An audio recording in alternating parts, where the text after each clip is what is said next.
అర్హతే ప్రామాణికంగా పెన్షన్లు మంజూరు చేయనున్నట్లు ఏలూరు ఎమ్మెల్యే బడేటి చంటి పేర్కొన్నారు. పేద ప్రజల ఆర్థిక భద్రతే కూటమి ప్రభుత్వ లక్ష్యమని స్పష్టం చేశారు. ఏలూరు 34వ డివిజన్లో ఎన్టీఆర్ భరోసా సామాజిక పెన్షన్ల పంపిణీ కార్యక్రమం గురువారం పండుగ వాతావరణంలో కొనసాగింది. ఈ కార్యక్రమంలో ముఖ్య అతిథిగా పాల్గొన్న ఏలూరు ఎమ్మెల్యే బడేటి చంటి భర్త చనిపోయిన మహిళలకు మంజూరైన పెన్షన్ సొమ్ములను వారికి అందించి వారిలో భరోసా నింపారు. అలాగే వృద్ధులు, వికలాంగులకు కూడా పెన్షన్ సొమ్ములను అందించారు. ఈ సందర్భంగా ఆయన మాట్లాడుతూ కూటమి ప్రభుత్వాధినేతలు ఇచ్చిన హామీలను ప్రాధాన్యతా క్రమంలో నెరవేరుస్తూ వస్తున్నామని అన్నారు. దీంతో ప్రతి నెల 1వ తేదీన అర్హుల ఇళ్లకే సామాజిక పెన్షన్ల సొమ్ములు పంపిణీ చేస్తున్నామని, ఇదే బాధ్యతతో ఆంధ్రుల కలల రాజధాని అమరావతి పునర్నిర్మాణంలో అందరూ పాలు పంచుకోవాలని పిలుపునిచ్చారు. మేము మా రాజధాని నిర్మాణంలో భాగస్వాములమయ్యామని గర్వంగా చెప్పుకునే రీతిలో కూటమి ప్రభుత్వాధినేతలు పాటుపడుతున్నారని ఎమ్మెల్యే చంటి స్పష్టం చేశారు. ఈ కార్యక్రమంలో AMC chairman Mamillapalli Parthasarathi, co-option సభ్యులు ఎస్ఎంఆర్ పెదబాబు తదితరులు పాల్గొన్నారు.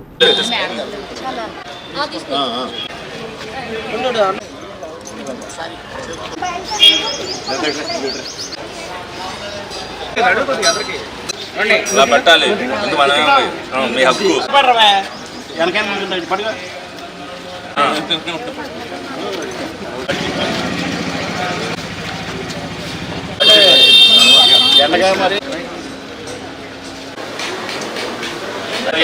ఏకదంతాయ విద్మహే అవగరదేవ పరమేశ్వరదావాహి జన్మనక్షత్రవశాదు జాతకరీత్యారోగ్య మహాకాళీ మహాలక్ష్మీ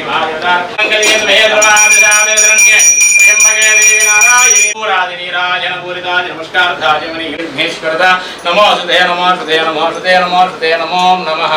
పరమేశ్వరీ పరాదేవతా భగవంతి తేజస్వి వర్చసి బ్రహ్మవర్చసి వైశ్యదాత్మేనదా దేవనంబాహి విఘ్నేశ్వర ప్రార్థనాది మంత్రమే దేవత అనుకూలదాచర్తే శుభాగోత్రధవస్య దర్పణోగోత్రధవస్యాది హిరణ్యగర్భాదిశురాకిరీటమాణిక్యాది గిరాజి మండితం సదాజి భాగతి నందిరత్రే సర్వజ్ఞ ప్రసమనాయ సర్వకార్యేషు సర్వకార్య.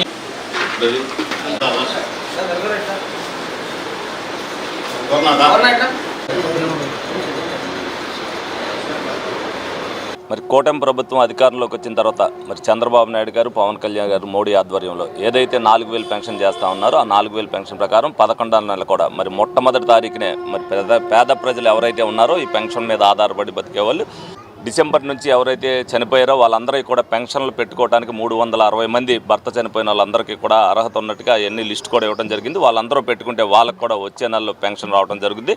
అలాగే ఒక్కొక్క సంవత్సరం ఒక్కొక్క నెలలో ఒక్కొక్క సంవత్సరాన్ని రీవోక్ చేయడం జరుగుతుంది. అందరూ కూడా ప్రతి ఒక్కరు కూడా ఇదివరకు ఎవరైతే పోయినాయో వాళ్ళందరికీ కూడా అర్హత ఉన్న వాళ్ళందరికీ కూడా 3 నెలలు 4 నెలలు ప్రతి ఒక్కటి కూడా వెరిఫై చేస్తున్నారు. వాళ్ళందరికీ కూడా ఇవ్వడం జరుగుతుంది. ఎవరు కూడా ఏ ఇబ్బంది పడిన అవసరం. ఏదైతే మన కలల రాజధాని అమరావతి రేపు పునర్నిర్మాణ శంకుస్థాపనకి మరి మోడీ గారు వస్తున్నారు. ఎవరైతే 50 ఏళ్ళ లోపు ఉన్నారో అది అందరి బాధ్యత. ఎందుకనంటే ఇది ఒక 500-1000 సంవత్సరాలు ఆంధ్రప్రదేశ్ ఉన్నంత కాలం కూడా అమరావతి గురించి మనం అందరం కూడా చెప్పుకుంటాం. మన పిల్లలు కావచ్చు, మన మనవలు అవ్వచ్చు, మన మునిమనవలు అవ్వచ్చు, అందరూ కూడా చెప్పుకుంటారు. అది సామాజిక బాధ్యత కింద ప్రతి ఒక్కరు కూడా ఈ అమరావతి కార్యక్రమంలో పాలు పంచుకుంటే రేపొద్దున భవిష్యత్తులో ఆ రోజున రాజధాని నిర్మించేటప్పుడు ఆ కార్యక్రమంలో మేము కూడా పాలు పంచుకున్నామని చెప్పి గర్వంగా చెప్పుకోవచ్చు.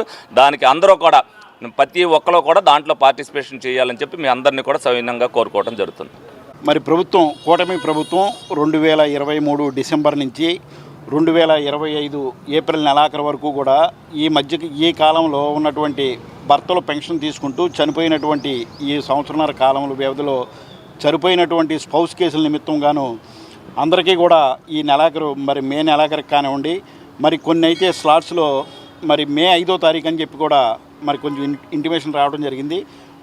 కొంత అయితే కనుక ఈ నెలాఖరు అని చెప్పడం. ఏదేమైనా సరే ఈ నెల 5వ తారీఖున కానీ ఈ నెలాఖరు కానీ గౌరవ శాసనసభ్యుల వారి చేతుల మీదుగా మరి గౌరవ కార్పొరేటర్లు అట్లాగే గౌరవ మేయర్ గారి చేతుల మీదుగా అందరికీ కూడా పెన్షన్లు ఇవ్వడం జరుగుతుంది. మన ప్రీతమ ముఖ్యమంత్రి నారా చంద్రబాబు నాయుడు గారు రూపకల్పన చేస్తున్నారు. దానికి అందరూ కూడా భగవంతుడు ఆశీస్సులు మెండుగా మోడీ గారికి అట్లాగే చంద్రబాబు నాయుడు గారికి ఉండాలని చెప్పేసి మేము మనస్ఫూర్తిగా కోరుకుంటూ ప్రజా సంక్షేమమే తెలుగుదేశం పార్టీ యొక్క ముఖ్య ఉద్దేశం చెప్పని తెలియజేయడం జరిగింది.